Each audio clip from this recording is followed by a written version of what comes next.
It's tragic in modern times to talk about human trafficking, but it exists and throughout Pennsylvania. Human trafficking is one of those things that truly we find hard to believe. We can't conceive that it's happening close to our homes, our schools, our neighborhoods, our churches, or even in our own families. Criminals are guilty of trafficking when they knowingly subject people to forced labor or services. In reality, human trafficking is just another form of interpersonal violence. It contains the same power and control dynamics as an abusive relationship, the same grooming tactics that we see with regard to sexual abuse, and just like any other unhealthy relationship, it can take several attempts before a victim is finally able to leave.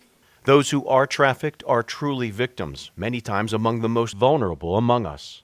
They are often the people who won't be missed in society.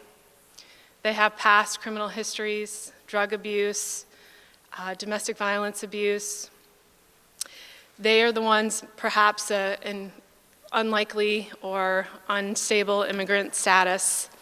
We know that once a victim is within human trafficking, they have a lifespan of about 7 years. Sadly, human trafficking is a big issue in Pennsylvania, not just within its borders, but because its geographic position and highway system make for a convenient pass-through for traffickers. And Pennsylvania's laws haven't been effective enough against trafficking until now. Today, we are answering that call for help. The House will advance a package of bills designed to crack down on those perpetuating this horrific practice. In Pennsylvania, our lawmakers have effectuated thoughtful legislative responses that provide prosecutors the tools that we need to attack the demand side of commercial sexual exploitation, while at the same time protecting the victim and ensuring constitutional protections for those that are accused.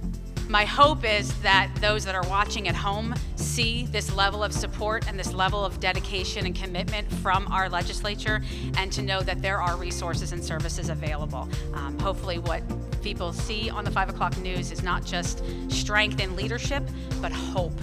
Members of the PA House say they were proud to support legislation to help put an end to one of the cruelest acts one human can perpetrate on another. We want to protect vulnerable populations on the interstate corridors, also undocumented individuals and immigrant families. We want to protect all of them from human trafficking. The effort to stop human trafficking needs public support as well. As you have been told, January is Human Trafficking Month, and while we all stand here proudly wearing blue to create awareness, we must realize that this awareness and vigilance is needed every day. If you suspect that human trafficking is occurring, you can report it to the National Trafficking Hotline.